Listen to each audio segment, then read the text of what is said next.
C'était un jour comme un autre, sauf que là, c'était Noël. C'est le jour que je me rappellerai toute ma vie. Il a commencé à me violer. J'avais mal. Je lui dis que ça fait mal. Il me dit, bah attends, tu vas connaître la vraie douleur. Donc je pleurais. J'étais KO. Ou vraiment, après, quand c'était fini, j'étais KO. J'étais un légume. Je pouvais plus bouger. Je pouvais plus marcher.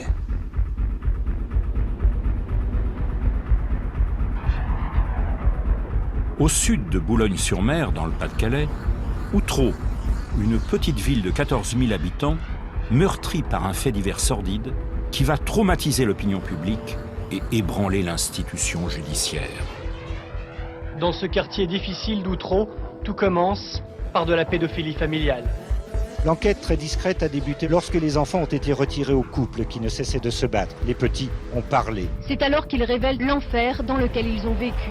Les enfants disent avoir été abusés pendant des années par leurs parents, des voisins, des commerçants et même des notables. Un véritable réseau de prostitution autour des 4 petits. Aujourd'hui, alors que l'affaire éclate, les victimes se sont multipliées.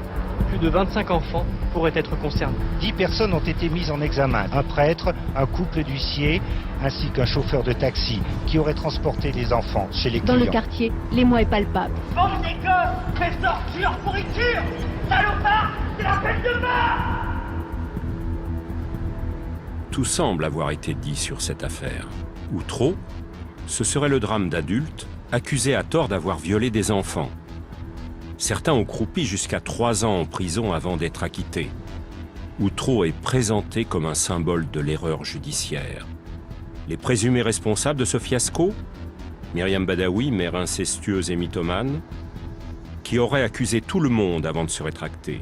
Fabrice Burgot, un jeune juge d'instruction présenté comme froid, incompétent, trop sûr de lui, sans oublier ces enfants menteurs que l'on a crus, alors qu'ils accusaient de choses invraisemblables n'importe qui. Nous avons tous en tête cette vérité, validée par l'acquittement de 13 accusés à l'issue de 2 procès, à Saint-Omer puis à Paris. Une version taboue sur laquelle il serait impossible de revenir. Pourtant, l'affaire d'Outreau n'était pas aussi simple qu'on l'a dit et répété. La vérité judiciaire des acquittés n'en a-t-elle pas éclipsé une autre, tout aussi judiciaire? Qui sait, par exemple, que 12 enfants ont été reconnus victimes de viol et indemnisés par la justice?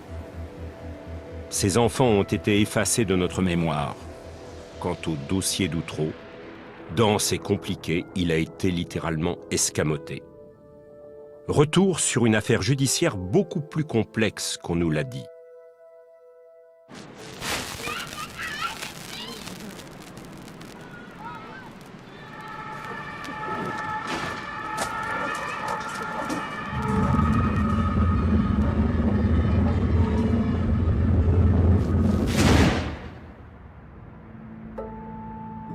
Tout a débuté dans une HLM du quartier de la Tour du Renard, chez les Delay Badaoui, une famille recomposée connue des services sociaux. Chérif, que tout le monde appelait Kevin, avait alors 10 ans. C'est l'un des 12 enfants reconnus victimes par la justice. J'ai su qu'après, j'étais plus le seul. Après, il y avait les fils des voisins. Ça a commencé comme ça. Au début, c'était 2 personnes. Après, il y avait des autres personnes qui ont commencé à connaître. Je sais pas. Vraiment, comment ils ont négocié pour faire ce réseau. Je ne le saurai jamais. Qu'est-ce que je sais? C'est que tout le temps, tous les week-ends que j'ai passé là-bas, je vivais un enfer. Elle se faisait violer devant moi. Elle criait en me regardant, en pleurant. En disant « Kevin, au secours, Kevin, au secours, Kevin, au secours », tout le temps. Kevin, au secours. Mon beau-père le frappait en disant il t'aidera pas. Il n'y a personne qui t'aidera. Il me frappait pour montrer que moi j'étais faible, que je pouvais aider personne. En disant, lui, c'est pas un dur. Lui, c'est pas quelqu'un qui peut vous aider. J'avais peur. J'avais tellement peur que j'ai rien dit à personne. La peur dont parle Chérif, Dimitri Delez, son frère cadet, en témoigne également. Souvent, on nous disait si tu continues à te débattre, on te mettra, on descendra à la cave. Je veux dire, Tous les enfants, en tout cas tous ceux que j'ai vus et que j'ai connus, ont été menacés. Toujours les mêmes techniques. Tu veux telle chose, je vais te l'acheter, mais sois tranquille. Tu restes tranquille et tu auras ça. Et tu dis rien à personne si on t'est mort. tellement on nous avait empêchés de dire non, tellement on avait vu ces choses-là que malheureusement ça devenait une habitude. On devait aussi regarder les autres en train de se faire violer ou en train de se toucher entre nous. Les personnes qui venaient chez moi venaient avec leurs enfants. C'était vraiment un business. C'était payant pour les gens, pour qu'ils puissent s'amuser. Sur moi, sur mes petits frères, et comme sur d'autres enfants, quoi. J'en ai vu beaucoup. Les enfants, j'en ai vu défiler. Chez moi, j'en ai vu défiler. Ils me disaient tous la même chose. J'ai vraiment vécu presque 2 ans de calvaire. Ou que si j'allais là-bas, tous les dimanches, je savais qu'est-ce qui allait m'attendre. Des fois, sur la route, de là où je vivais chez ma famille d'accueil, jusqu'à Outreau, je regardais le ciel. Je demandais à Dieu de m'aider. J'avais même les larmes aux yeux en me disant, Dieu aide-moi, arrête tout ça.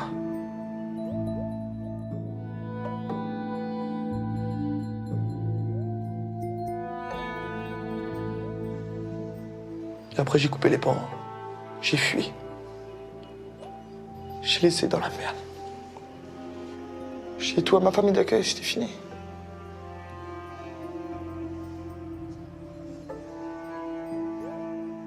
J'ai laissé ça comme ça.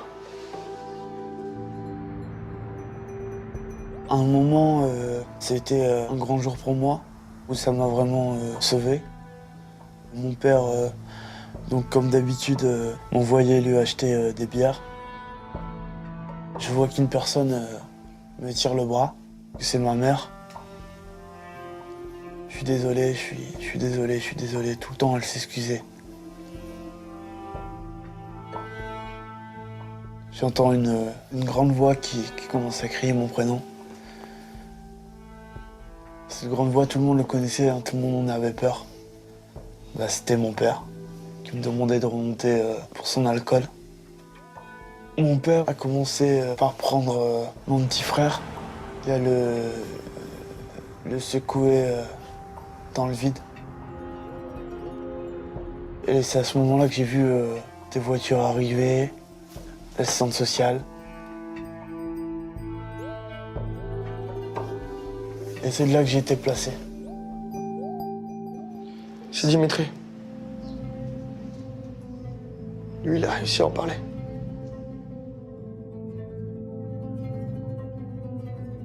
En sécurité, les enfants parlent. Les familles d'accueil préviennent les services sociaux. Nous sommes en décembre 2000. Et ces travailleurs sociaux ont transmis leurs inquiétudes et ont écrit des rapports qui étaient tout à fait essentiels parce qu'ils avaient effectivement le sentiment que de graves dangers et de graves carences ou de graves dangers se produisaient au sein des familles d'origine.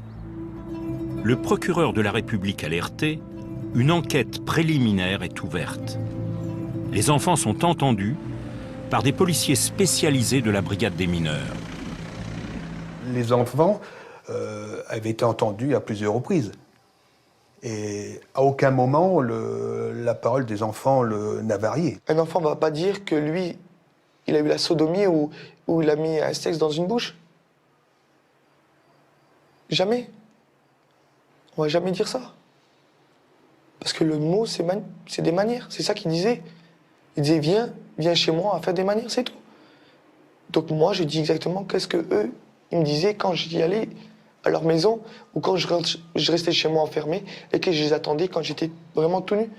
Ils disaient, viens, il va arriver, lui, il va te faire des manières.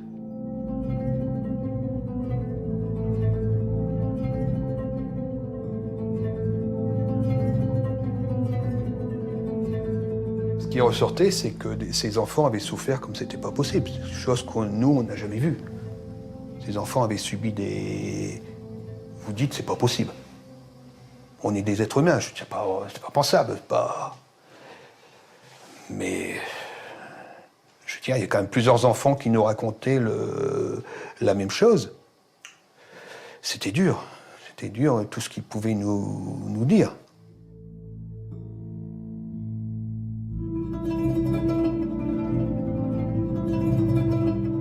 Le couple Delay Badaoui, qui filmait les viols avec un caméscope, n'est pas arrêté chez lui à l'improviste, mais simplement convoqué au commissariat.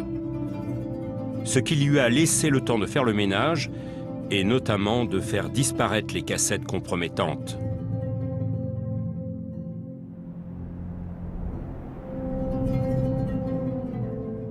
Après plusieurs semaines d'enquête policière préalable, le juge d'instruction de permanence est désigné. Il s'appelle Fabrice Burgot. Je suis arrivé à Boulogne-sur-Mer en septembre 2000. Mais j'étais déjà en poste comme auditeur de justice depuis pratiquement 2 ans à Béthune et à Dunkerque, où j'ai pu connaître des dossiers qui étaient très très proches de celui qu'on appelait le dossier d'Outreau. Le procureur Philippe Muller était à l'époque au parquet général. Il garde un souvenir très précis du dossier. On peut d'abord évoquer la violence qu'il y a dans ce dossier. La violence qu'a eu à traiter M. Burgot, puisque on a affaire à des violences sexuelles extrêmement graves sur de très jeunes enfants. Les déclarations des enfants ont toujours été prises au sérieux, mais jamais pour argent comptant. Donc les enfants parlaient avec leurs mots d'enfants, mais sur des réalités d'adultes. Lorsque Shérif dit avoir été abusé avec une baguette de pain, bien évidemment, lorsque l'on prend les choses au premier degré, ça paraît totalement fantaisiste. En revanche, lorsque l'on sait qu'il s'agit d'une baguette en plastique de type dinette qui servait à commettre des sévices, on s'est toujours efforcé, moi-même, les enquêteurs, de vérifier ce que pouvaient dire ces enfants, ne minimisant pas leurs paroles, mais également ne prenant pas à outrance cette parole, la remettant sans cesse en cause, et c'est la raison pour laquelle nous avons fait appel à des psychologues. C'est Marie-Christine Grison de Jehansart, psychologue et expert, qui en premier a examiné les enfants.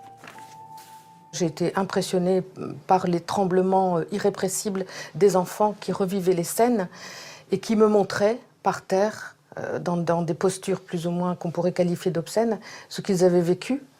Et c'est à ce moment-là d'ailleurs qu'ils parlaient des personnes. Ils ne les ont jamais citées comme ça délibérément. Mais au moment où ils revivaient les séquences de viol en réunion, ils citaient les personnes qui étaient concernées dans les postures qu'ils prenaient. On voyait très bien que ce n'était pas une leçon, comme vous disiez, qu'avaient appris les enfants. On voyait que ça sortait du cœur, ça sortait des tripes. Si l'enfant change un petit peu ses déclarations, on dit, vous voyez, il ment. Mais là, dans ce cas précis, les enfants, malgré tout, avaient la même déclaration qui revenait dans les différentes auditions. Placés pour la plupart dans des familles d'accueil différentes, éloignés les unes des autres, les enfants ne peuvent pas communiquer entre eux. Les enfants en signalent d'autres et accusent d'autres adultes. Au total, plus de 50 mineurs apparaissent dans la procédure. 10 ans après, Dimitri Delay se souvient. Ils m'ont montré les photos, j'ai dit tous les prénoms. Ils disent ça c'est ça, c'est ça, ça c'est ça. Donc pour les agresseurs, je me rappelle de... Dimitri compte sur ses doigts et retrouve le nom de 11 adultes. Parmi eux, celui de personnes qui, certes, apparaissent dans le dossier, mais qui n'ont pas été jugées. Chérif, lui, accuse 9 adultes, parmi lesquels sa mère Myriam Badaoui et son beau-père Thierry Delay. Je les ai en tête et je les aurai toujours en tête. Maître Thierry Normand était l'un des 2 avocats des enfants victimes. Il y avait un cercle incontournable, incontestable, et qui concerne la famille Delay et quelques voisins. Et donc là, on est dans le dossier classique avec une certitude, il n'y a jamais de certitude, mais enfin une très forte présomption de culpabilité, et le récit des enfants sur les sévices qu'ils subissent en famille est d'une crédibilité absolue. Il y a un deuxième cercle qui lui aussi me paraît tout à fait crédible, où les enfants décrivent quelques personnes, je ne vais évidemment pas citer de nom puisque l'affaire a été jugée, les enfants, de manière précise, viennent mettre en cause un certain nombre d'intervenants extérieurs à l'immeuble qu'ils identifient, qu'ils connaissent. Là encore, ce deuxième cercle est tout à fait crédible et le récit des enfants est parfaitement cohérent, contrairement à ce qu'on a pu dire. C'est à bord de plusieurs voitures de police et cachées sous des couvertures que les 6 personnes soupçonnées de pédophilie ont été déférées ce matin devant le juge d'instruction. Parmi elles, un couple d'huissiers, un prêtre, un chauffeur de taxi. Malgré une très longue confrontation, personne n'a reconnu les faits. Jusqu'alors, l'affaire n'avait eu qu'un écho local. Les médias nationaux la découvrent après une nouvelle série d'arrestations qui ne visent plus seulement des familles pauvres. J'ai suivi pas mal de faits divers, dont l'affaire Outreau. J'ai été un des journalistes à la relayer sur le plan national en faisant un article d'une page à l'époque qui s'intitulait « La maison de l'horreur ». Un article qui n'était pas vraiment rédigé avec la plus grande précaution. À l'époque, ce qui était rigolo, c'est que j'ai été contacté, c'était juste après l'incarcération de ceux qu'on a appelés un peu vite les notables. Quelques jours après. Et j'ai été appelé par un des avocats de ces 10 notables qui me raconte à l'époque que ça fait 30 ans, ces mots résonnent encore dans ma tête, ça fait 30 ans que je fais du pénal, jamais j'ai entendu parler d'une affaire aussi horrible, ce qu'ils ont fait à ces enfants est ignoble, mon client crie à son innocence, mais il est noir comme du charbon.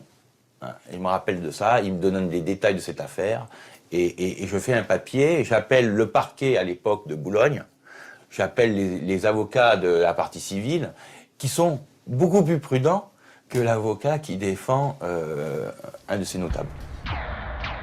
Le dossier prend une ampleur inattendue. Dans un premier temps, on avait le couple Delay-Badaoui, avec leurs enfants, et on était sur une affaire, je dirais, d'inceste familial et réservée à cette situation familiale. Et puis au fil du temps, on est arrivé à 18 mises en examen.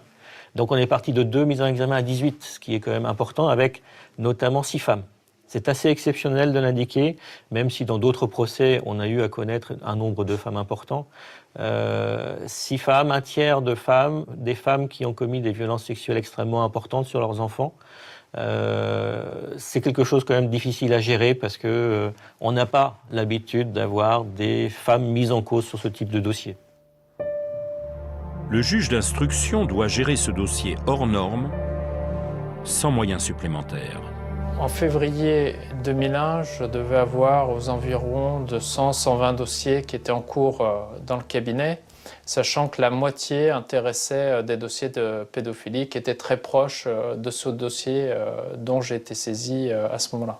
Les 2 autres juges d'instruction de Boulogne-sur-Mer étaient également très chargés, de sorte que je n'ai pas eu du tout d'aide, en tout cas dans un premier temps, sur ce dossier.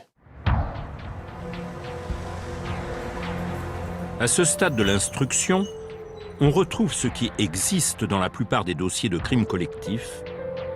Chaque accusé se défend en se démarquant des autres. il y a des mises en examen qui se sont accusés les uns les autres. Voici par exemple la lettre que l'un des mis en examen, un futur acquitté, adresse au juge Burgot. Au total, des dénonciations précises, avec des détails concordants.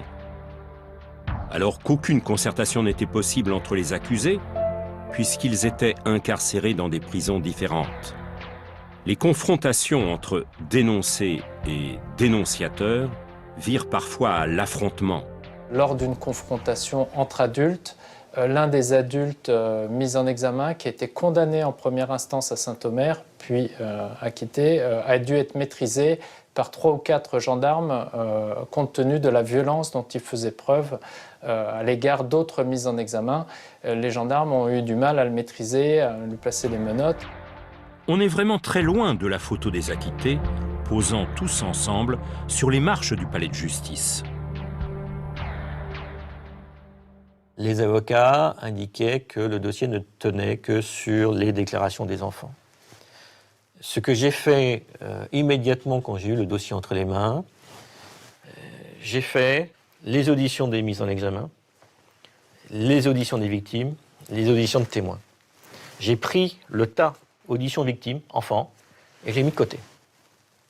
Et je n'ai pas touché, et j'ai travaillé uniquement sur l'audition des mises en examen et des témoins, pour vérifier si effectivement les avocats avaient raison ou pas. Et je me suis rendu compte que à mon idée, à mon filtre, le dossier tenait sur les simples déclarations des accusés et des témoins. Et ensuite, j'ai pris la pile des enfants, pour ne pas les oublier, pour voir si effectivement on pouvait croiser les informations, les déclarations, entre les déclarations des mises en examen qui s'accusaient entre eux. Et j'ai mis les déclarations des enfants et je les ai croisées. Et pour beaucoup d'entre elles, effectivement, ça se croisait parfaitement. L'instruction va connaître 2 rebondissements qui, par la suite, vont être présentés comme des preuves de l'incompétence du juge. Plusieurs enfants affirment avoir été emmenés en Belgique pour y être violés au cours de parties fines. Ces déclarations sont confortées par des écoutes téléphoniques au parloir de la prison. Une conversation édifiante entre Thierry Delay et sa propre mère.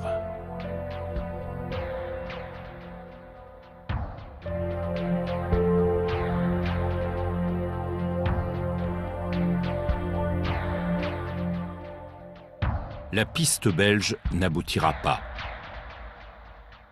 Ce ne sont pas les enfants, mais l'un des adultes mis en examen qui va provoquer le second rebondissement. Les policiers du SRPJ de Lille recherchent le corps d'une fillette, 5 ou 6 ans, belge sans doute. À l'origine des fouilles, ce jeune homme, entendu hier par le juge d'instruction, il a reconnu avoir assisté au meurtre. C'est par une lettre que ce mis en examen a alerté le juge Burgot. Mais France 3 en reçoit également une copie. Comment ce double du courrier a-t-il pu quitter la prison ? Dans la foulée de cette lettre, les faits faisaient l'ouverture des journaux télévisés, que l'on filmait en direct les excavatrices qui creusaient dans le jardin au pied de l'immeuble en pensant qu'on allait découvrir des corps d'enfants, que le magistrat, le maire de la ville d'Outreau à l'époque n'avait pas hésité, et on peut comprendre son émotion, à dire qu'il s'attendait au pire et à ce qu'on trouve plusieurs enfants, 3-4 enfants, et qu'il s'attendait à des orages, à découvrir un charnier. Donc là, il y avait eu quand même, et ça peut s'expliquer, une dramatisation qui n'a existé dans aucun autre dossier de ce genre, à ma connaissance. Ils n'ont rien trouvé. Toute la journée, les enquêteurs du SRPJ de Lille ont fouillé ce petit jardin ouvrier sans succès. Pas trace du corps de l'enfant. Une fillette d'origine flamande, sans doute, de 5 ou 6 ans, pas plus. Là, on n'a rien découvert. Cependant, les policiers pensent que les témoignages qu'ils ont reçus sont bons. À partir du moment où il y a cet élément-là, le dossier devient totalement immaîtrisable. Et le magistrat instructeur, le procureur, l'ensemble des intervenants judiciaires sont confrontés à une obligation de maintien en détention de l'ensemble des protagonistes de l'affaire, tant qu'on n'aura pas tiré au clair ce récit. Par la suite, Le dénonciateur, un futur acquitté, expliquera qu'il a inventé toute cette histoire pour démontrer par l'absurde que le juge était prêt à faire n'importe quoi. Mais plusieurs enfants avaient parlé de ce meurtre présumé. Et le dénonciateur lui-même l'avait évoqué devant un psychiatre, tout en reconnaissant avoir violé des enfants pour de l'argent.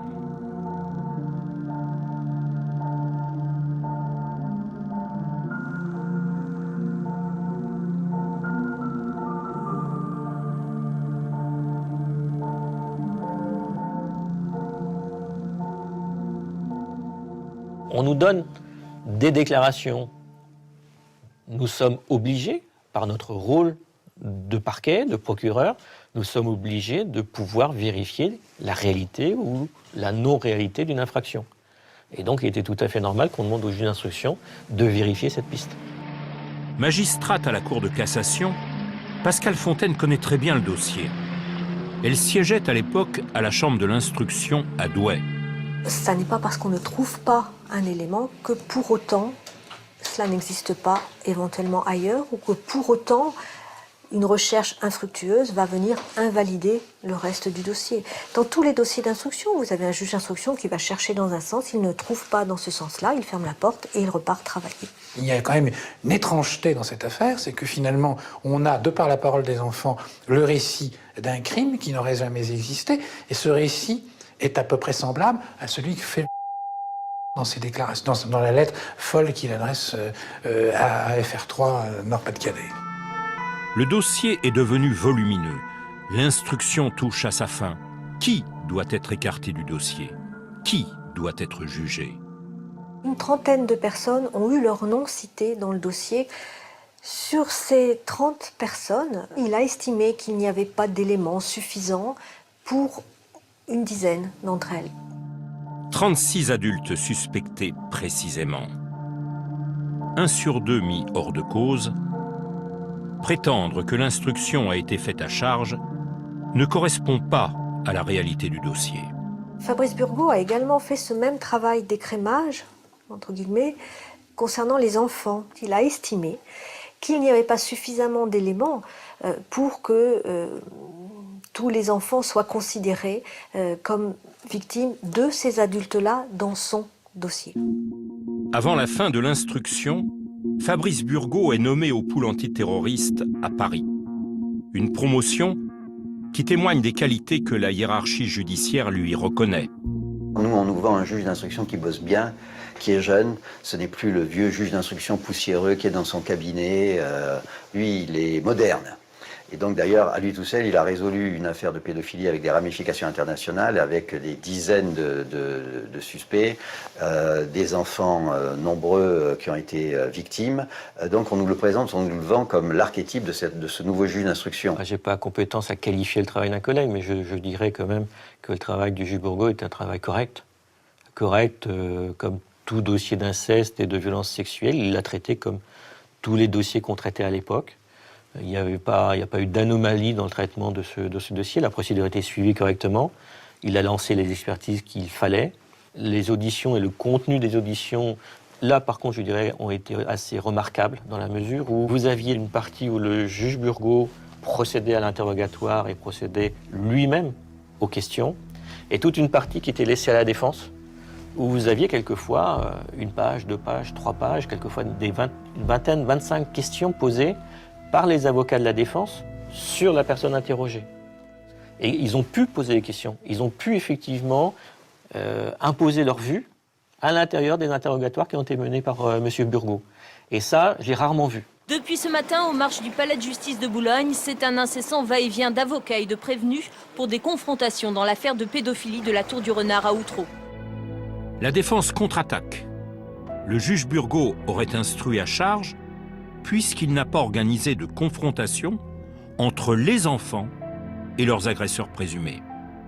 J'ai décidé de ne pas organiser de confrontation entre les enfants et les mises en examen. Le dossier était marqué de très grande violence envers les enfants et les enfants tremblaient littéralement devant leurs agresseurs. Ce choix du juge est-il pertinent? Nous l'avons demandé à l'un des sages de la République, Pierre Jox, ex-ministre et ancien membre du Conseil constitutionnel, inscrit au barreau comme avocat bénévole des enfants. Si un de vos enfants avait été abusé sexuellement, est-ce que vous aimeriez, est-ce que vous accepteriez la confrontation entre votre enfant et l'agresseur? C'est tellement compliqué de recueillir le témoignage d'un enfant que, avant de mettre en cause une procédure parce qu'on n'a pas choisi la confrontation, comme il y a d'autres éléments de suspicion, puisque la plupart des adultes mis en cause, ils se sont accusés entre eux. Ils se sont mis en cause les uns les autres. Alors, très souvent, on dit « Ah, la parole des enfants ». Très bien, mettons en cause la parole des enfants. Mais les adultes, ils se sont accusés les uns les autres. Alors, leur parole ne vaut rien. Non, je crois que cette question de confrontation, la confrontation entre adultes, c'est une chose. La confrontation entre un enfant qui a été violé ou abusé, et parfois de façon répétée, et certains des coupables, ça mérite réflexion. Michel Gastaud fait partie de ces présidents de cour d'assises qui ont su gagner l'estime et le respect de tous. Il a présidé plus de 500 procès. Il jette sur le dossier d'Outreau un regard très professionnel. Comme l'a dit l'inspection des services judiciaires, c'est une instruction qui avait été faite honnêtement. Ce n'est vraiment pas l'opinion des avocats de la défense qui se disent indignés. On ne répond pas à nos demandes d'actes. Lorsqu'on demande une confrontation, on ne nous répond pas. En réalité, la défense a très peu contesté le travail du juge. Ce qui a été peu dit dans cette affaire, c'est que les avocats de la défense ont resté étrangement discrets pendant toute l'instruction. C'est-à-dire qu'ils ont... alors, est-ce que c'était stratégique ou pas, ou est-ce que c'était parce qu'ils se sont mis à travailler tard sur le dossier, j'en sais rien. Mais en tout cas, ce qui est certain, c'est qu'ils ont demandé très peu d'actes. Les avocats ont la possibilité de faire un appel et de venir devant nous, chambre de l'instruction. Ils nous ont saisis en appel 5 fois. Ce qui signifie que sur les 18 mois d'instruction pendant lesquels Fabrice Burgot a travaillé sur le dossier, les avocats n'ont pas été satisfaits par son travail 5 fois. J'ai très peu vu de critiques sur le dossier lui-même. Les avocats ont certes attaqué le juge, en tant que personne, en tant que magistrat. Ils ont certes attaqué le procureur de la République. Ils ont attaqué la justice, dans son institution. Le dossier lui-même, ils l'ont très peu attaqué. Le dossier lui-même était très peu attaquable. La défense mesure à quel point le dossier, pour elle, est un obstacle majeur, comme le reconnaît maître Pouille Deldic, l'avocate de Myriam Badaoui. La tâche était tellement lourde pour les avocats de la défense à Saint-Omer. Ils arrivent avec un dossier qui est quand même ficelé. Il fallait adopter une stratégie de défense implacable. Comment faire oublier le dossier d'instruction ? C'est la question que se posent les avocats de la défense, notamment ceux qui, venus de Lille ou d'Amiens, après l'arrestation des prétendus notables, ne cachent ni leur ambition ni leur soif de médiatisation. La défense choisit une stratégie audacieuse. Alors qu'ils s'étaient abondamment dénoncés entre eux, 13 des 17 mises en examen font bloc. Tous se disent innocents et victimes d'une justice malveillante. Tous se portent garants de l'innocence des autres. Désormais, la défense est collective et tous les avocats vont tenir le même discours. Il y avait une stratégie, bien entendu, une stratégie globale de la défense qui était évidente au vu de ce qui pouvait se dire ou se faire sur les marches du palais. C'est leur choix, je ne le critique pas, simplement il faut le prendre comme tel. C'est effectivement une stratégie sur tout le contentieux de la détention. J'ai siégé plus d'une 40aine de fois pendant à peu près 2 ans sur ce dossier et donc j'ai été amenée à voir finalement très régulièrement plusieurs des personnes qui étaient à ce moment-là en détention. Et je me souviens que plusieurs fois, certains avocats nous ont dit en souriant ou un peu avec dédain, mais ce que vous faites là sur la détention, ça nous est égal, ça n'est pas ça qui nous intéresse, nous préparons Saint-Omer. Et ce discours-là, nous préparons Saint-Omer, donc le procès d'assises, il le tenait plus d'1 an avant.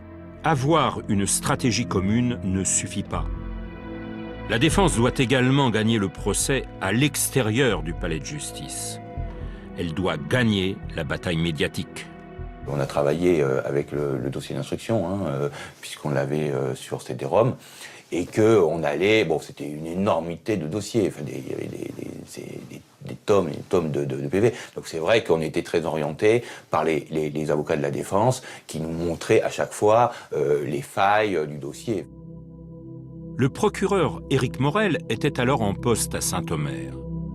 Il évoque en 2006 une proximité inédite entre les avocats de la défense et les journalistes devant l'inspection générale des services judiciaires.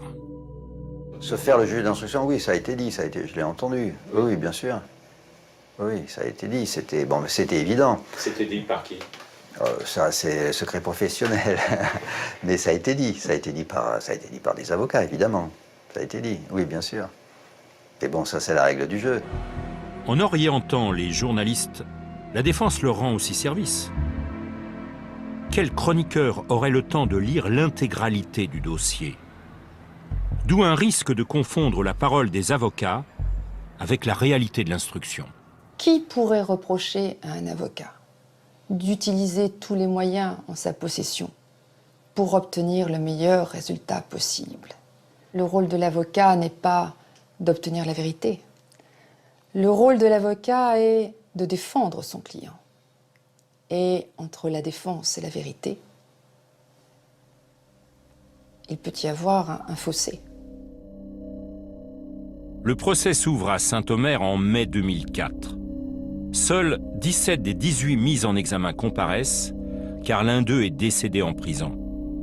Tous accusés par des enfants et, au départ, par un ou plusieurs codétenus.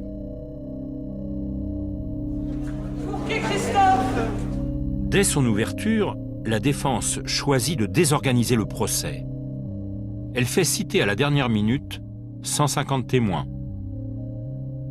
Face à l'ampleur de cette affaire, la cour d'assises de Saint-Omer semble débordée. Ce matin, l'appel des 150 témoins a même lieu dans la cour du palais de justice. On a multiplié les témoins de moralité. Effectivement, c'était de bonne guerre. 20 personnes qui viennent dire que monsieur Untel est un homme estimable, généreux, gentil, bon père de famille. Ça peut bien sûr avoir un intérêt pour se dire, après tout, s'il est si bon père de famille, il ne peut pas être capable de faire les choses qu'on lui reproche. Bon, ça fait partie des choix de défense. Alors plus il y a de témoins, plus il y a de personnes entendues, plus il y a de dispersion, bien évidemment.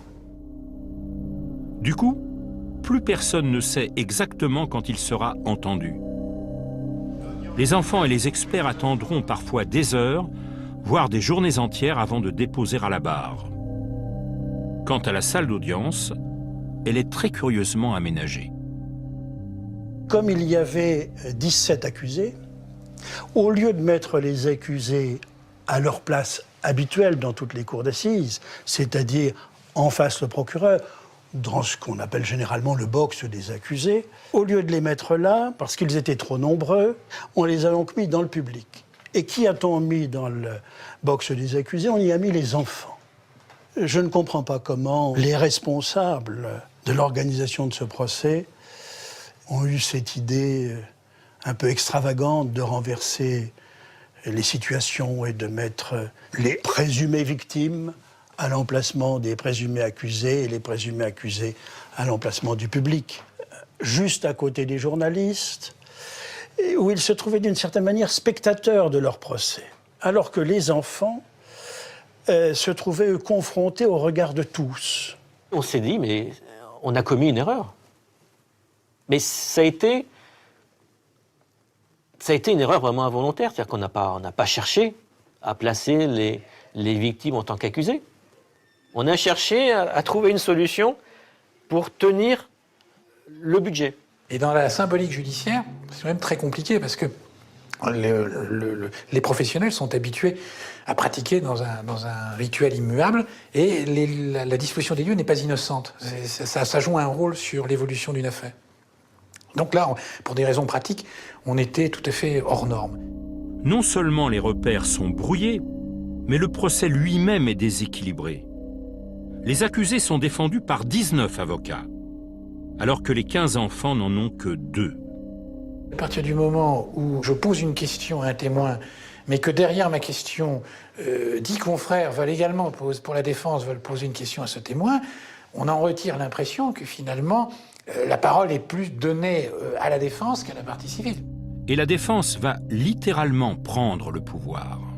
J'ai assisté à plusieurs procès concernant l'enfance maltraitée avec, très souvent, la mort de l'enfant. Mais je n'ai jamais vu un procès comme celui de Saint-Omer. Une véritable foire d'empoigne où les défenseurs, oui, je peux le dire, hurlaient dans la salle. On était impressionnés tout au moins au début. Bon, après, on a pris l'habitude. Les avocats de la défense vont tout faire pour escamoter le dossier d'instruction, comme en témoigne le procureur Morel devant l'inspection générale des services judiciaires. Si nous avions pu prévoir qu'il y aurait une certaine défaillance dans la maîtrise du procès au niveau de l'autorité judiciaire sur les intervenants. C'est-à-dire qu'en fait, il aurait à mon sens fallu que les autorités judiciaires se montrent extrêmement classiques dans le déroulement de l'audience et ne laissent pas aux uns et aux autres la possibilité d'organiser un happening judiciaire où tout le monde prenait la parole à tout bout de champ, dans n'importe quelle position, n'importe quelle direction, créant la confusion générale. Les avocats se relaient pour déstabiliser tous les témoins gênants pour leurs clients. En premier lieu, les travailleurs sociaux qui ont recueilli les confidences des enfants. C'est vraiment scandaleux d'avoir pu penser que les familles d'accueil et les travailleurs sociaux auraient contaminé le dossier à partir du moment où ils faisaient simplement leur travail et ils décrivaient ce qu'ils voyaient. Donc on leur a reproché en fait de faire leur travail, d'avoir soi-disant été partial dans la manière de rédiger ces rapports, alors qu'en fait ils n'ont fait que décrire la réalité. Puis c'est au juge Burgot d'être entendu comme témoin. Il arrive de Paris sous protection rapprochée, ce qui sera mal perçu alors qu'il ne s'agit que des mesures de sécurité appliquées à l'ensemble des magistrats antiterroristes. Pour la défense, Fabrice Burgot doit supporter la responsabilité de ce qu'elle appelle déjà un fiasco.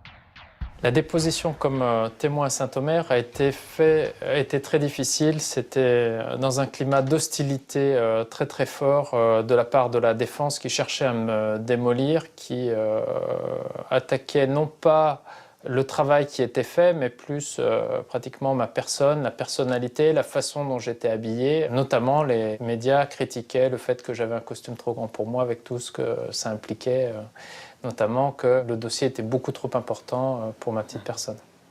Nouveau coup de théâtre à Saint-Omer au procès de ce que l'on ne doit plus appeler le réseau pédophile d'Outreau. On cherche à expliquer depuis des semaines, des mois, ce qui ne va pas dans le procès d'Outreau. Et lorsque les débats finalement se terminent pratiquement et nous sommes à quelques jours des plaidoiries, on constate que l'expert des enfants n'est pas impartial et n'est pas indépendant vis-à-vis d'une partie. Moi, je vais vous dire, c'est un scandale supplémentaire et c'est la démonstration d'un fiasco judiciaire supplémentaire. En 25 ans d'expertise, jamais les compétences de Marie-Christine Grison de Jean-Ansart n'avaient été mises en cause. Pendant l'instruction, aucune contre-expertise n'a été demandée à l'exception d'une. En revanche, pendant les dépositions, le travail de sape des avocats a fait que je n'ai pas été récusée, je suis partie. Je suis partie parce que c'était impossible de déposer sereinement, normalement. Il s'est mis en place une stratégie de harcèlement, d'accusation, de contre-vérité, contre lesquelles mes dénégations n'avaient aucune portée. Et par exemple que je suivais en thérapie les enfants d'Outreau. Donc c'est pour ça que j'étais partiale et que je n'aurais pas dû accepter le travail d'expert. Et c'était faux, bien évidemment. Donc j'ai dit que c'était faux, mais finalement, dans la bronca, dans le brouhaha et dans la façon de faire très stratégique des avocats, ils ont fait comme si les dénégations n'existaient pas. Le président des assises, n'ayant pas les moyens de vérifier les contre-vérités, ne m'a pas récusé, mais a demandé à ce que soit fait nommer, plus exactement, 5 experts pour revoir les enfants que j'avais expertisés. Parmi les nouveaux experts nommés, Christine Condamin, une universitaire habituée à déposer aux assises. Tout a été fait pour discréditer les experts. Les premiers, le premier groupe d'experts, puis celui qui a été nommé comme moi en urgence et qui a corroboré les dires du précédent collège. On a été stigmatisés, dans la presse notamment, mais aussi partout, disant qu'on était de très mauvais experts, etc. Parce qu'il aurait fallu qu'on ne dise pas la même chose que nos collègues. Les avocats des agresseurs présumés ont été très très durs. Ils nous ont ridiculisés ou tenté de nous ridiculiser, tenté de nous disqualifier, etc.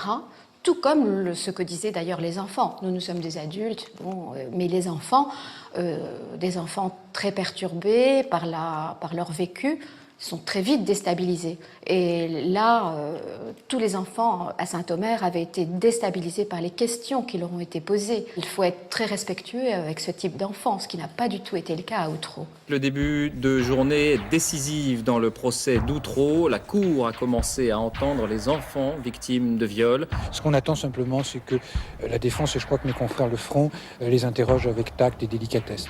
C'est tout le contraire qui va se passer. Alors qu'ils déposent en tant que victimes, les enfants subissent le feu roulant des questions des avocats de la défense. Le président ne va pas réussir à tenir cette audience. On était dans le box des accusés. C'est moi qui ai parlé en premier. Ils ont essayé de me tuer, ils ont essayé de m'égorger comme un mouton, comme un cochon. Ça ne nous laissait pas trop le temps de parler, donc les gens, ça, ils l'ont oublié. Les gens, ils ont pris ce que disaient les avocats, mais ils n'ont pas vu que les enfants, ils n'ont pas beaucoup parlé, qu'ils ne pouvaient pas parler. Et les avocats de la défense vont continuer leur mécanique de défense en essayant d'imposer à ces enfants des réponses extrêmement précises sur des faits qu'ils ont depuis des années essayé d'oublier. Et ça peut se comprendre. Et qu'est-ce que l'on fait dans ces cas-là? Pour le peu que l'un de ces petits-enfants commence à tenir un propos qui n'est pas parfaitement exact, eh bien c'est simple. On a un clou, on l'enfonce. Je vais vous expliquer comment ça s'est passé. Alors, vous avez là les petites parties civiles. Donc un enfant, seul, dans le box des accusés. Bien. Vous avez devant vous la salle d'audience, la cour d'assises, le président, ses assesseurs et les jurés. Ici, dans la salle, vous avez l'ensemble des avocats de la défense et les accusés. Et vous avez au fur et à mesure un avocat de la défense qui s'avance vers ce box où se trouve cet enfant qui est seul, sans avoir son avocat à côté de lui, puisque l'avocat est un peu plus bas, et qui commence à lui poser gentiment une question, et puis, hop, dès que l'enfant va donner une inexactitude, je ne dis pas un mensonge, je dis une inexactitude, eh bien l'avocat va sauter sur cette inexactitude pour lui dire « Ah oui », et un peu pour le déséquilibrer. Et là, l'enfant va complètement se fermer. Mais, vous savez, là je vous parle d'un avocat qui monte. Ils étaient nombreux. Et moi je me souviens de cette image. J'étais assise, j'étais là au premier rang, j'étais assise à côté de Myriam Badawi, et j'ai vu tous ces avocats monter, tous ces avocats de la défense monter, tous en robe noire, avec le poids du groupe, le poids du nombre, contre un petit enfant, 12 ans, qui est seul dans le box des accusés. Eh bien, je peux vous dire que le haka des All Blacks, à côté de ça, c'est rien. C'est rien parce qu'en face, on n'a pas le 15 de l'équipe de France. On a un enfant. Et je me suis dit, mais comment il pourrait résister? Dire à un enfant qui commence à déposer « t'es un menteur », c'est inacceptable. Ça a pourtant été le cas. Hein.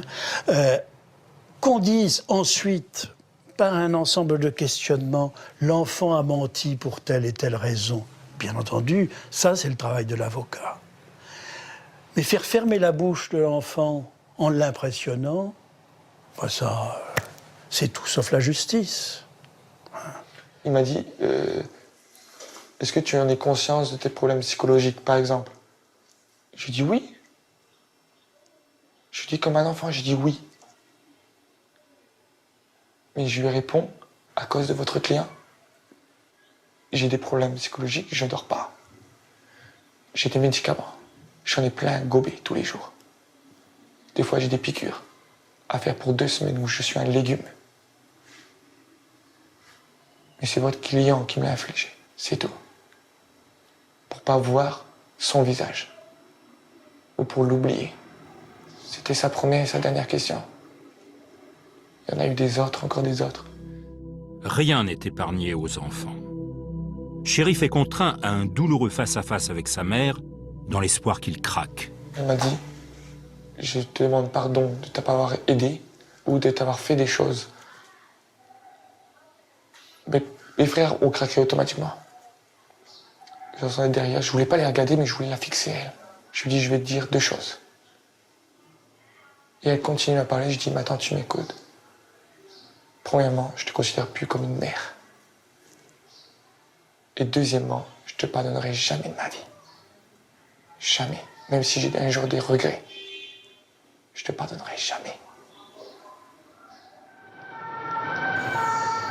Comme si le dossier d'instruction n'existait pas, les avocats de la défense présentent Myriam Badawi comme une mythomane machiavélique. À les entendre, le juge Burgot aurait été subjugué, voire séduit par cette femme. Myriam Badawi est un personnage assez complexe du dossier, dans le sens où elle donnait beaucoup d'informations, et mon travail à moi était de vérifier les éléments qu'elle me donnait. Elle n'a pas eu l'importance qu'on a pu lui donner par la suite au tribunal. Elle était l'une des mises en examen comme d'autres, et contrairement à ce qu'on a pu dire et écrire ici ou là, ce n'était pas l'ossature du dossier. Faire croire que ce dossier reposait uniquement sur l'attirance d'une cinglée ou d'une folle vis-à-vis du juge d'instruction, c'est un peu facile. Et ça ne peut convaincre que les personnes qui ne connaissent pas le dossier. C'est pourtant l'hypothèse relayée par la presse qui va rester dans les mémoires. Une hypothèse reprise en haut lieu. Quelles sont les fautes de M. Burgot? Aucune faute de procédure. S'il avait fait une faute de procédure, elle aurait été sanctionnée. On n'avait rien à lui reprocher. Il s'est fait, pardonnez-moi le terme, promener par l'inculpé majeur, Mme Badawi, qui lui disait « il y a Pierre, il y a Paul, il y a un tel », et il croyait dur comme fer à tout ce que disait Mme Badawi. Ça, vous l'avez vérifié dans le dossier? Ah ben ça, c'est de notoriété publique. Dire que le dossier d'Outreau reposait uniquement sur la déclaration de Myriam Badawi, c'est une imbécilité. Je dirais que c'est une malhonnêteté intellectuelle. Ça aurait été impensable qu'on s'engage dans une affaire, que la justice s'engage dans une affaire de ce genre, avec uniquement les déclarations de Myriam Badawi, si ces déclarations avaient été contredites par tous les autres intervenants. Pour ça, c'est une légende. Nouveau coup de théâtre à Saint-Omer. J'ai menti, je suis une menteuse, une malade, j'ai suivi les enfants. D'une phrase à la fin de l'audience hier soir, Myriam Badawi innocente à la surprise générale, 13 personnes accusées d'avoir violé les enfants. Pourquoi, d'un seul coup, une personne dit un discours et change? Et quand elle change de discours, boum, elle se fait piéger parce qu'on la traite de mythomane, dans ceci, dans cela. Et on nous traite aussi en même temps, alors que nous, on était victimes. Myriam Badawi, c'est aussi une femme qui, la veille de la déclaration de Kevin et de Dimitri, va subir, je pèse mes mots, va subir 8 heures d'interrogatoire à la barre du tribunal, debout sur 2 béquilles. Face à la violence des attaques des avocats de la défense, elle veut, lorsque Kevin et lorsque Dimitri témoignent, cette souffrance, elle souhaite que ça s'arrête. Elle pouvait être retournée, et elle a été probablement retournée. Alors dans quelles conditions l'a-t-elle été? Je ne le saurai jamais. L'émotion est grande après l'étonnant revirement de Myriam Badawi.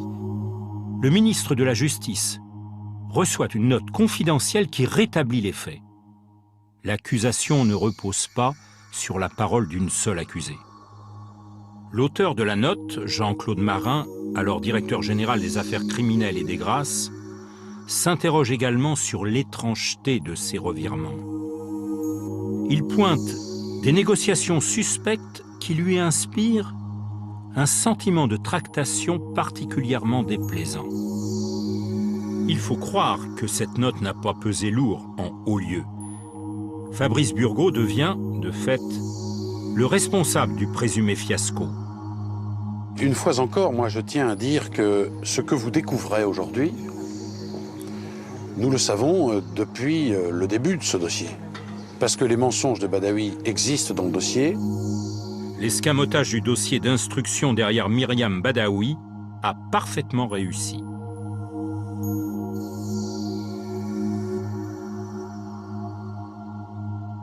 Il existe un fossé entre ce que relatent les médias et la réalité du dossier. Comment comprendre un tel décalage ? Le compte-rendu d'audience, c'est d'abord un compte-rendu de ce qui se passe à l'audience, de ce que nous voyons et ce que nous entendons à l'audience.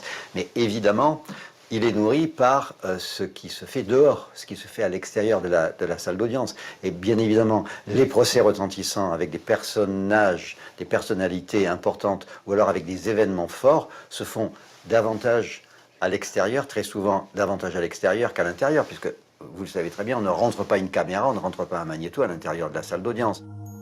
À l'ancienne, persuadé que la justice doit rester au-dessus de toute polémique, le parquet refuse de communiquer avec la presse. Je n'ai pas de commentaires à faire. De ce fait, il abandonne le monopole de la parole à la défense. Les avocats se saisissent de cette opportunité et se relaient à l'extérieur du tribunal pour donner à la presse leur version du procès. Alors que la publicité restreinte est la règle, ils la violent d'une certaine façon. Ces avocats qui sortent pour aller s'adresser aux journalistes à l'extérieur, on viole l'esprit de la loi. Si on dit « Ah, la justice des mineurs, il faut faire attention, les enfants doivent être protégés contre l'extérieur ». Mais si ceux qui sont dedans ont le droit de sortir pour aller raconter. Donc ça a été une affaire d'irruption de l'audiovisuel dans la justice, sur laquelle il faut encore réfléchir pour l'avenir. Quand vous avez l'huissier Marico qui sort en pleurs et qui dit « Voilà, on m'a tout pris dans cette affaire, j'ai tout perdu, j'ai perdu ma famille, on m'a volé mes enfants, ma mère est morte, on m'a pris mon étude, j'ai dû vendre ma maison. » Et vous verrez, ça vous arrivera, et il se met à pleurer. On est obligé de l'enregistrer, et si vous travaillez dans une télé et dans une radio et que vous ne passez pas ça en boucle, vous ne faites pas votre métier. Et l'événement, c'était ça. L'événement, c'était des accusés injustement mis en détention et qui, tout d'un coup, devenaient innocents et nous racontaient leur souffrance. Pour la première fois, les gens ne se sont pas identifiés à la victime, mais à l'auteur présumé injustement mis en cause. C'est pour ça qu'il y a eu un renversement avec cette affaire d'Outreau. C'est la fin d'accouchement de 3 années. La caméra avait montré les visages en larmes, des images extrêmement fortes qui ont été pour moi des pièges à conviction parce que brutalement, toutes les personnes accusées qui avaient été innocentées provisoirement par l'une des accusées, toutes ces personnes devenaient des victimes puisqu'ils souffraient, et objectivement et naturellement ils souffraient, et on ne peut souffrir que si on est victime. Alors de ce fait-là, l'espace victimaire était occupé par les adultes accusés, il n'y avait plus de place pour d'autres victimes. La parole des enfants, c'est devenu la mauvaise enquête de Burgot, c'est devenu une instruction en charge, c'est devenu la détention provisoire, le problème de mettre des gens en détention avant de les juger. Petit à petit, on s'est désintéressé des enfants, ça c'est évident. On est passé d'un extrême à l'autre, c'est-à-dire de tous coupables à tous innocents. Et avec un espèce d'effet balancier où il n'y avait absolument plus aucune nuance possible et peut-être que, et sans doute, le dossier était beaucoup plus complexe. La défense a gagné la bataille médiatique. Et, puisque des médias les annoncent avant la fin du procès, la France entière attend très acquittement. C'était oublier que les jurés, eux, avaient assisté au procès à l'intérieur du tribunal. Myriam Badawi, 15 ans de réclusion. Son mari Thierry Delève, 20 ans. David Delplanque, 6 ans. Aurélie Grenon, sa compagne, 4 ans. Les deux couples voisins à Outreau avaient reconnu les viols des enfants de lait. Après plus de 15 heures de délibération, la cour d'assises du Pas-de-Calais a aussi condamné 6 autres personnes qui, elles, protestaient de leur innocence. 5 des peines prononcées dépassent ainsi les réquisitions du procureur général. J'ai hurlé avec les loups, ça ne tient pas, c'est complètement... c'est impossible. Pourquoi il y en a qui sont innocentés alors que d'autres sont... Bon, ils étaient tous dans la même histoire, ils doivent tous être innocentés. Le verdict est difficilement compréhensible. Pour obtenir la condamnation de certains accusés, l'avocat général va imaginer que les époux Delay ont créé une petite entreprise de proxénétisme.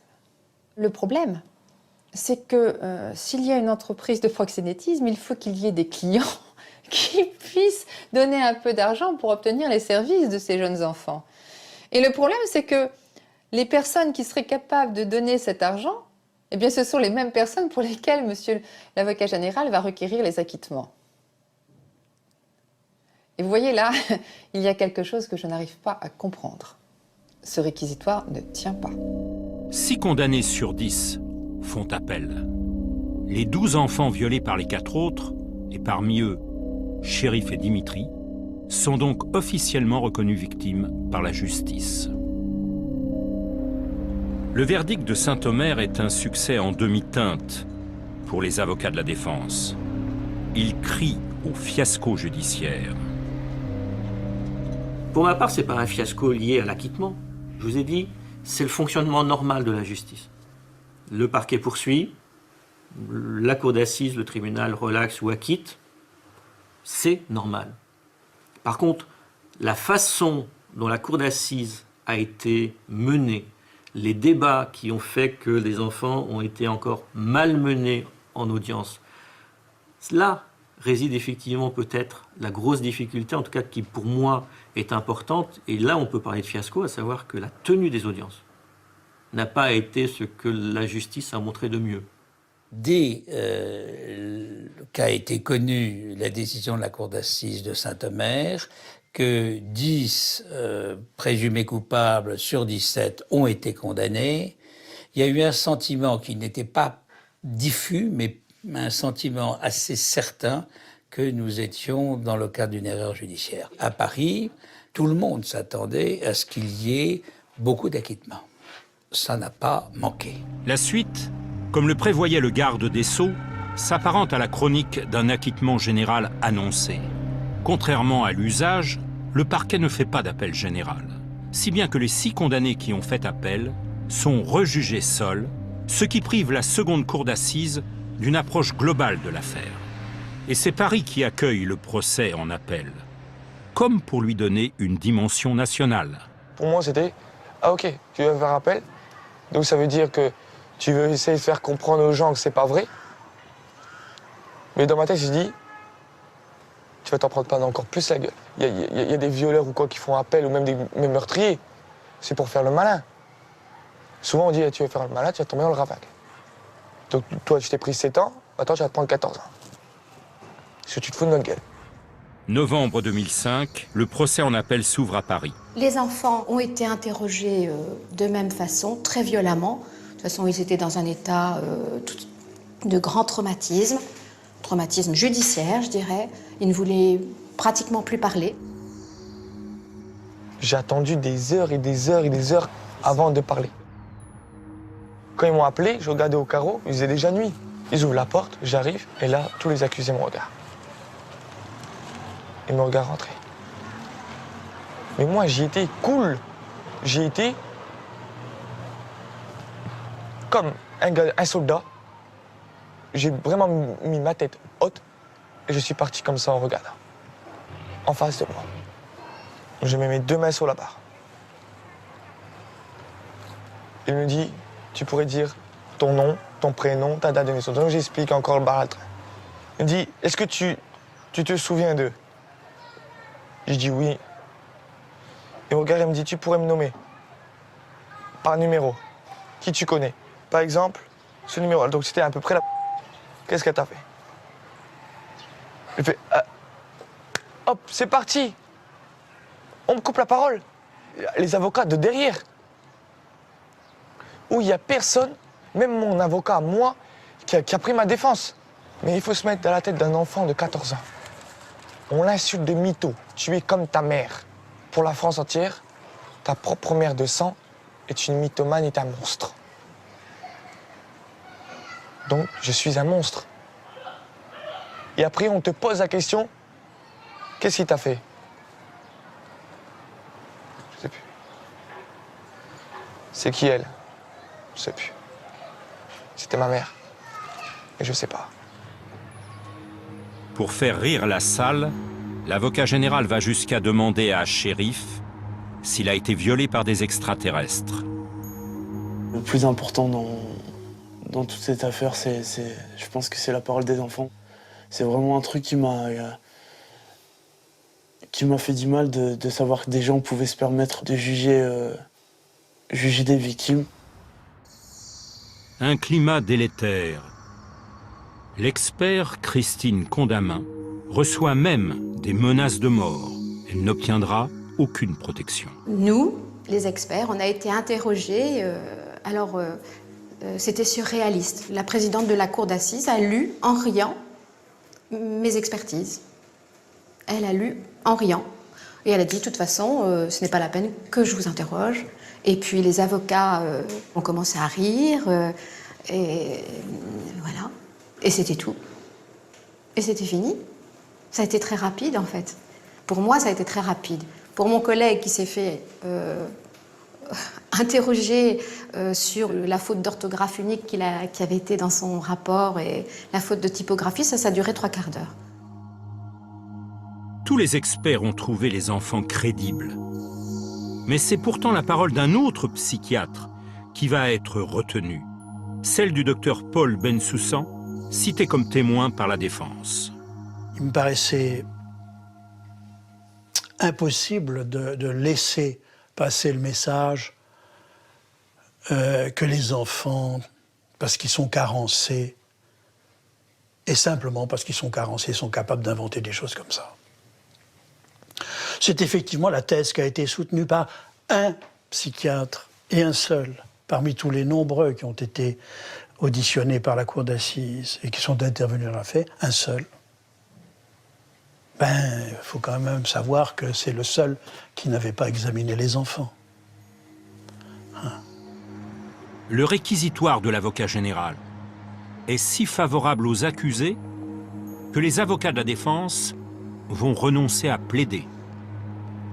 L'avocat général Yves Jallier explique ce qui a le plus manqué dans cette affaire, c'est l'humanité, l'humilité. Il évoque les mensonges des enfants, la déformation de leurs paroles. Il requiert l'acquittement des 6 accusés pour qu'ils n'aient jamais à baisser les yeux. Ce fut un grand moment d'humanité. Ce fut un moment bouleversant que de s'entendre enfin reconnaître innocent. Et là, j'ai senti qu'il y avait un problème. Vraiment un problème, et qu'il y avait un malaise, et qu'on était en train d'aller trop loin. Comme on avait été trop loin la première fois, on était en train d'aller trop loin la deuxième fois. La fin du procès va être marquée par un événement exceptionnel. Et Yves Bott, le procureur général de Paris, s'invite au procès. Une présence pour appuyer haut et fort les réquisitions d'acquittement général. J'ai vécu l'affaire d'Outreau comme un traumatisme. Le mot n'est pas trop fort. Et quand j'y repense aujourd'hui, le qualificatif qui me vient spontanément à l'esprit, c'est douloureux. Moment irréel, une conférence de presse organisée dans la salle même des assises, après le départ de la cour et des jurés. Le procureur général de la cour d'appel de Paris demande l'acquittement pour tous et exprime ses regrets.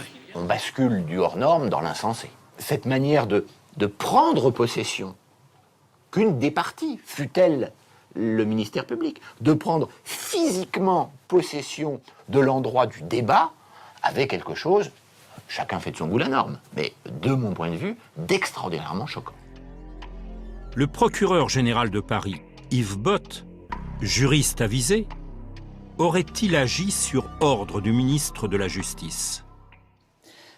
Je lui ai fait savoir par mon directeur de cabinet que je réprouvais son comportement parce que ce n'était d'abord pas son rôle, et deuxièmement, ce qui était particulièrement choquant, c'est qu'il s'était exprimé avant que les jurés n'aient eux-mêmes décidé ce qu'il convenait de faire au sujet des accusés en appel.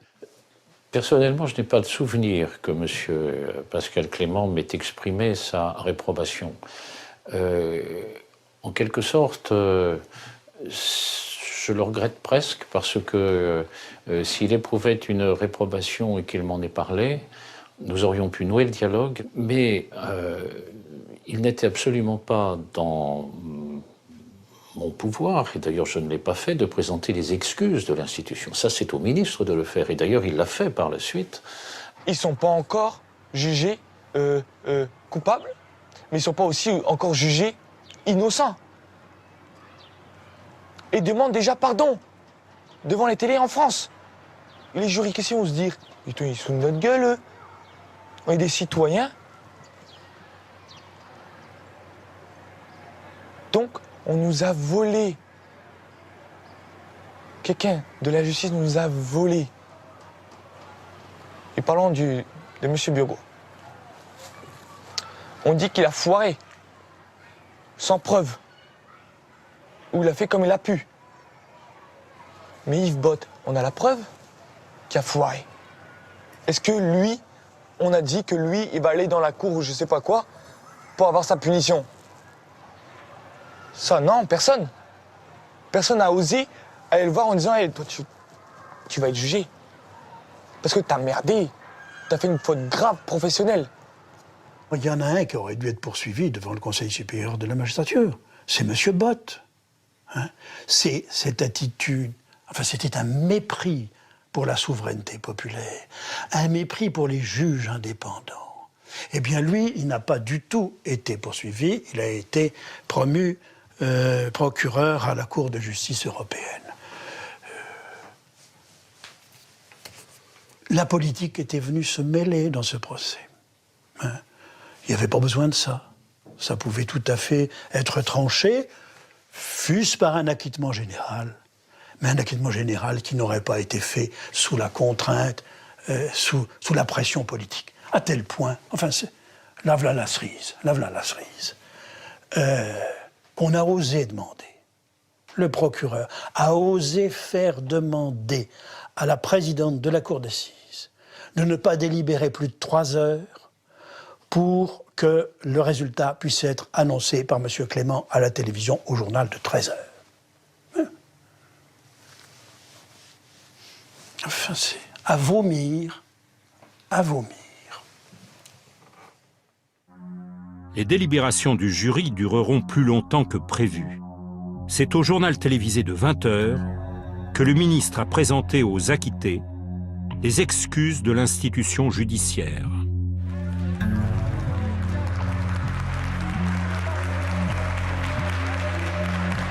Acquittement, au bout de 8 heures de délibéré, la délivrance pour les 6 innocents après 4 ans de calvaire. Dans la salle de la cour d'assises, tous ont pleuré, se sont longuement étreints.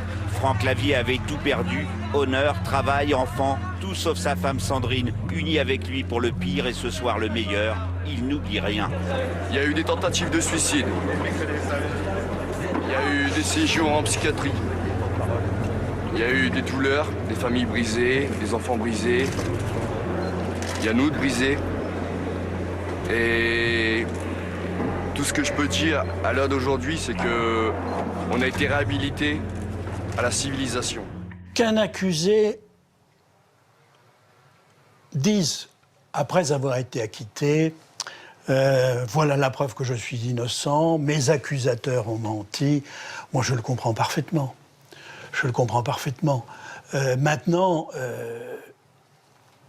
pour les professionnels, et l'avocat en premier, ce n'est pas exactement le sens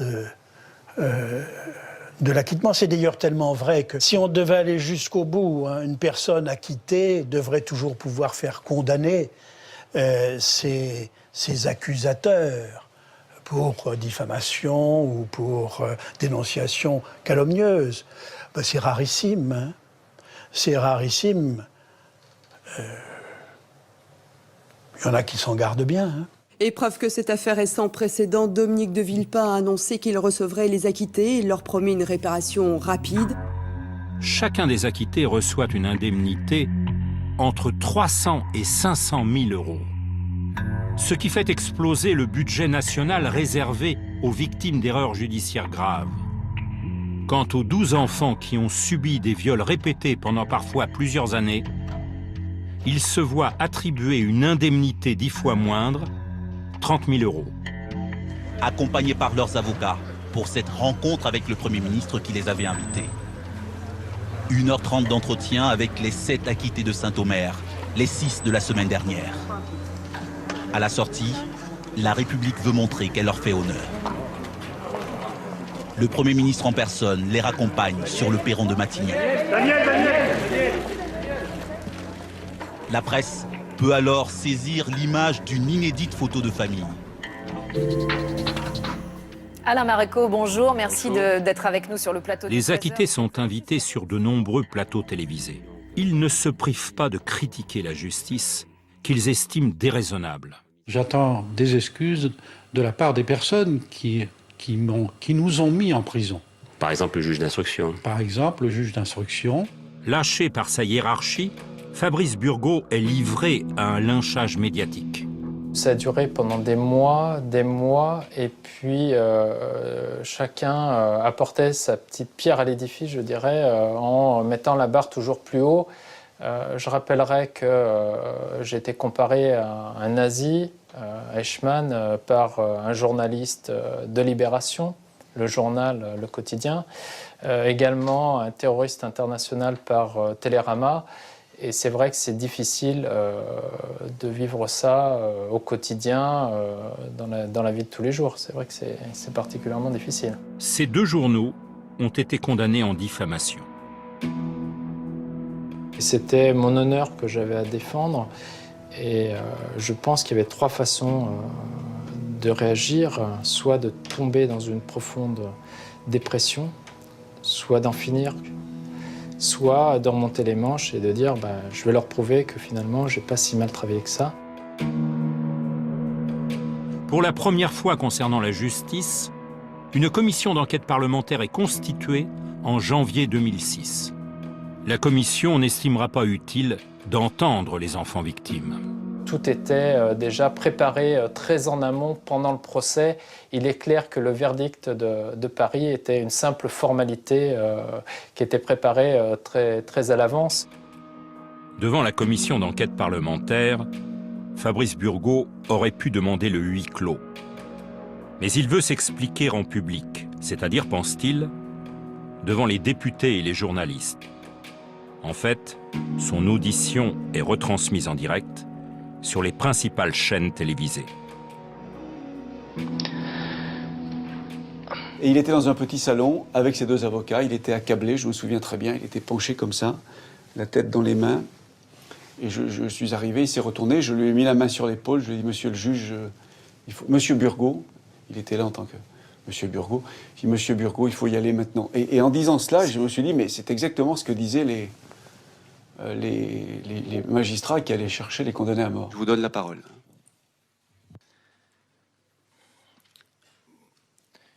Vous imaginez l'émotion qui, à cet instant, est la mienne. D'abord parce que je me trouve en présence des personnes qui ont été acquittées par la cour d'assises, par les cours d'assises.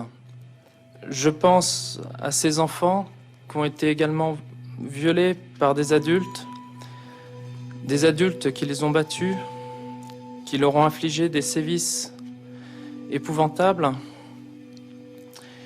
Je sais que cela a choqué et cela peut encore choquer, mais je l'ai dit et je le redis, j'estime avoir effectué honnêtement mon travail, sans aucun parti pris d'aucune sorte.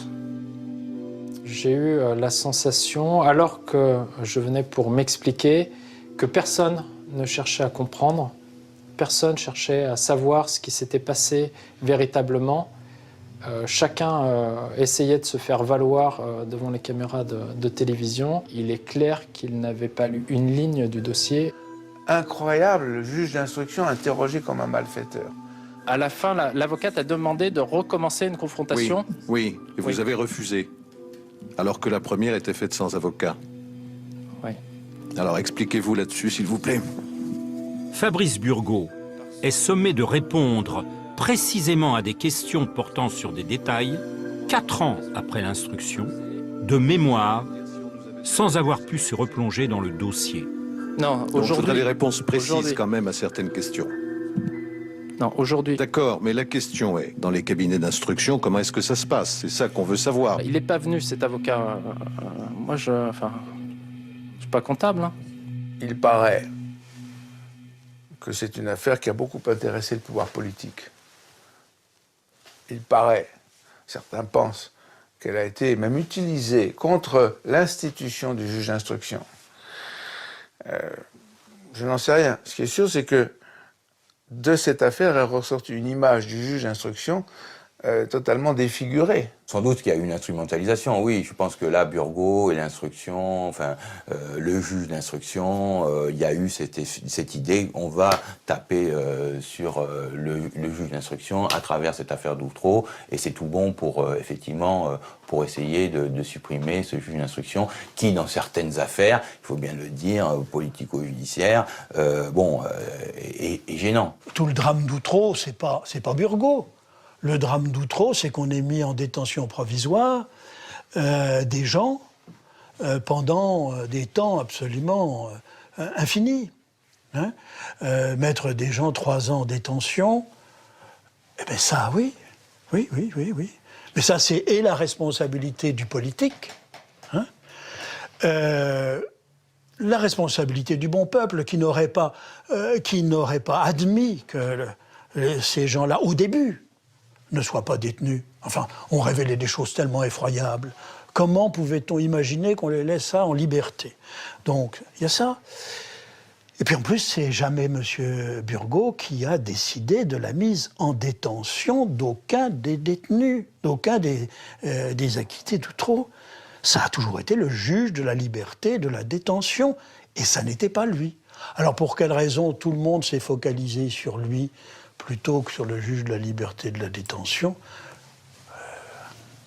C'est comme ça. Juge d'instruction. Parce que c'est le juge d'instruction, parce qu'on voulait supprimer le juge d'instruction et qu'il fallait montrer que le juge d'instruction non seulement était inutile, mais il pouvait même être parfois nuisible. Peut-être. Jacques Chirac, je ne me souviens pas qu'il ait eu vraiment le projet de supprimer le juge d'instruction. Je crois que Jacques Chirac était surtout intéressé par la suppression de son juge d'instruction, si j'ose dire. Il n'a jamais développé de grandes réformes visant à supprimer le juge d'instruction. En revanche, Nicolas Sarkozy, c'est vrai, a utilisé cette affaire, et il a même cité à plusieurs reprises l'affaire d'Outreau et le juge Burgot pour dire regardez à quel point il faut se débarrasser de ces juges quand on voit les catastrophes dont ils peuvent être responsables. Donc évidemment que l'instrumentalisation a eu lieu. Fabrice Burgot fait l'objet d'une enquête de l'Inspection générale des services judiciaires qui finalement le blanchit totalement. Le rapport rendu public aujourd'hui va-t-il mettre un terme à la polémique sur Outreau? Ce n'est pas certain. Cet après-midi, le rapporteur de la commission d'enquête parlementaire, le député Philippe Houillon, a demandé que le Conseil supérieur de la magistrature soit tout de même saisi. Je voudrais dire également ma stupéfaction après les conclusions de l'inspection judiciaire sur les conséquences d'Outreau. Alors donc, il n'y a pas de responsable, pas de coupable et pas de sanction. Il y a simplement quelques personnes qui ont fait 3 années de prison pour rien. Eh bien moi je dis, ce n'est pas normal. J'ai saisi le Conseil supérieur de la magistrature sur le comportement des magistrats dans cette affaire. Ça a pris un certain temps, et bien m'en a pris, parce que, je répète, certains, et j'ai été poussé par certains magistrats pour ne pas le faire. On dit, écoutez, monsieur le ministre, vous avez demandé à l'inspection des services judiciaires une enquête, ils vous disent qu'il n'y a rien à faire, rien à voir, qu'il n'y a qu'à circuler, pourquoi ne circulez-vous pas? Eh bien, j'ai considéré que l'opinion publique n'aurait pas compris. Je pense que c'était un signal très très fort donné à l'ensemble des juges d'instruction et puis au pouvoir des gages donnés au pouvoir politique qui, par là même, pouvaient demander la suppression du juge d'instruction. Il faut se rappeler que dans le même temps, un autre juge d'instruction très expérimenté, Renaud Van Ruynbeck, a été poursuivi par le pouvoir politique. Je pense qu'il y a une large dimension dans ce dossier de revanche du politique sur le pouvoir judiciaire. Le dernier acte de cette chasse aux juges d'instruction se situe en 2009 avec la comparution de Fabrice Burgot devant le Conseil supérieur de la magistrature. À l'issue de délibérations houleuses, Fabrice Burgot n'écope que de la plus faible des sanctions prévues, une simple réprimande, pour satisfaire le ministre et l'opinion publique. Rarement une grande affaire judiciaire aura aussi peu divisé l'opinion les politiques et les médias. Comme si la prudence et le bon sens avaient été anesthésiés. Moi, je suis passé de ce malaise, d'un profond malaise, au doute. C'est-à-dire que en 2007, là, c'est à ce moment-là que il y a eu ce déclic. C'est-à-dire qu'en 2007, avec mes collègues Christophe Labbé et Olivier Rocassin, on a accès à un rapport de l'IGAS, l'Inspection Générale des Affaires Sociales, une note ultra confidentielle qui essaie de comprendre le rôle qu'ont joué les médecins et les acteurs de santé dans l'affaire Outreau. Pourquoi ? Parce que aucun signalement n'a été fait à l'époque par les médecins, aucun signalement de violence, de maltraitance physique comme sexuelle. Donc, l'IGAS essaie de comprendre pourquoi. Et là, patatras. Je veux dire, ce qu'on s'est aperçu, c'est que le rapport montre que chez 5 enfants, dont les parents ont été acquittés, c'est-à-dire ça touche 2 familles, eh bien, il y a des indices évocateurs d'abus sexuels.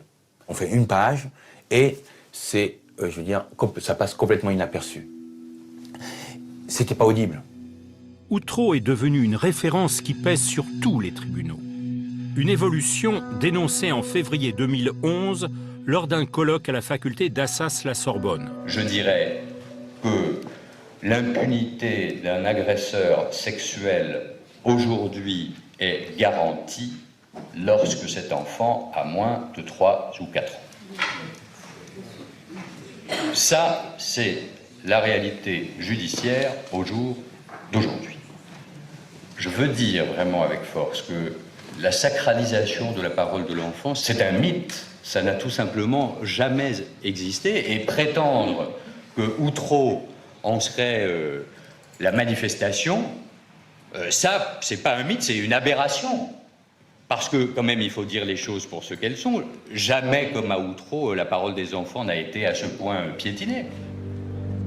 L'affaire dite d'Outreau a marqué un recul considérable dans l'évolution du droit des enfants, comme le souligne Gérard Lopez, psychiatre et expert devant les tribunaux. Figurez-vous qu'il n'y a plus de défenseurs des enfants. Figurez-vous que les brigades des mineurs ont été rebaptisées brigades de protection de la famille, puisque les enfants mettent en cause les familles. Ce ne sont pas les enfants qui votent. Et on s'intéresse plus aux maltraitances faites aux personnes âgées, qui votent elles aussi, comme vous le savez, alors que les enfants, ils sont dans le silence jusqu'à l'âge adulte. Mais à côté de la vérité judiciaire des acquittés d'Outreau, une autre vérité chemine. Celle des enfants victimes qui grandissent et qui, l'un après l'autre, deviennent majeurs. Je pense que ces enfants, la manière qu'ils ont été traités, peuvent devenir des bombes à retardement. Tout en sachant que ces enfants sont notre avenir. C'est l'avenir de la société. Les adultes vont disparaître. Mais ces enfants, c'est l'avenir de notre pays. Et qu'est-ce que ça va donner par la suite ?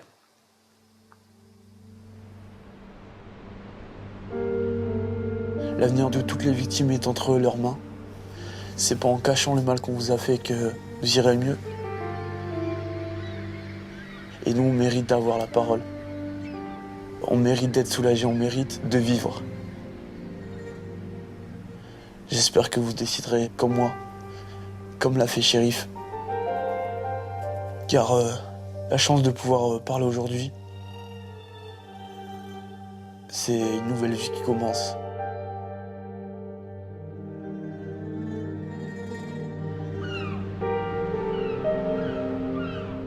L'affaire d'Outreau a concerné, ne l'oublions pas, plus de 50 enfants. Et la plupart n'ont pas été reconnus victimes. Dimitri errait de squat en squat lorsque nous l'avons rencontré.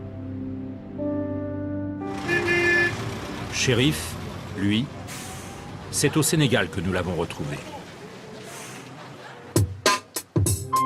Yeah, je me présente, je m'appelle Chérif Delay. Et je vais parler aujourd'hui pour tous tous les gens qui se sont fait violer dans le monde. Pour tous les jeunes qui n'ont pas pu parler ou qui n'ont pas eu la chance de parler. Yeah. Je dédicace aussi cette chanson à tous les jeunes de France. À mon frère Dimitri, Jonathan, Dylan. Et à mon père. Voilà l'histoire de cette fille qu'on appelle Christelle. Et chaque soir prend son petit frère à la maternelle. Et avant de rentrer chez son paternel, il joue avec sa copine, vit dans la petite rue. Elle encore trop jeune pour savoir que la vie est cruelle. Trop jeune pour qu'elle crève la dalle, en plus elle est belle, belle. Belle comme un diamant noir, mais parfois son père lui dit de se cacher dans l'armoire et à l'égard de son petit frère qu'elle aime tant voir. Et parfois son père lui dit d'embrasser l'oiseau, de caresser les œufs quand ils s'enlongent sur le dos. Putain c'est trop crado, pourquoi on fait ça à un enfant? Plus que ça vit plus que délinquant. Mais heureusement une vie, ça se reconstruit. Il faut briser le silence, ouais, et faire du bruit. Enfance maltraitée, père incestueux, vie regrettée. Acte vicieux, enfance maltraitée, père incestueux, dans un foyer c'est honteux. Là l'histoire d'un jeune garçon qu'on appelle Julien. Élève de CM1, vit dans un petit patelin. Et comme fils de chrétien, il va au catéchisme. Il ne plonge plus dans l'égoïsme, pris du fascisme, de l'extrémiste, Ismaël Royal. Il s'est fait caresser, il voulait nous regarder. Yeah. C'est pour toi Aurore, je te demande pardon si j'ai pas pu parler quand j'étais jeune. Mais j'étais trop jeune, j'avais peur de mourir, j'avais peur de dire s'il te plaît Aurore, pardonne-moi. Dimitri, ok t'as fait la vedette, moi qui étais jaloux de toi. Jonathan, toi qui as eu des problèmes. Ouais, Dylan je t'aime. Papa, je t'ai jamais connu, je t'ai jamais dit à quel point je t'aime. Je t'ai pas regardé, je t'ai pas vu, je connais même pas ton nom. Mais un jour viendra, Inch'Allah. Inch'Allah, un jour on se verra. Un jour, Inch'Allah, on se verra. C'est pour tous les jeunes de France qui se sont fait violer. Tous les jeunes de France qui se sont fait maltraiter, qui n'ont pas pu parler. Tous les jeunes de France qui ont peur de la mort, qui ont peur de tout.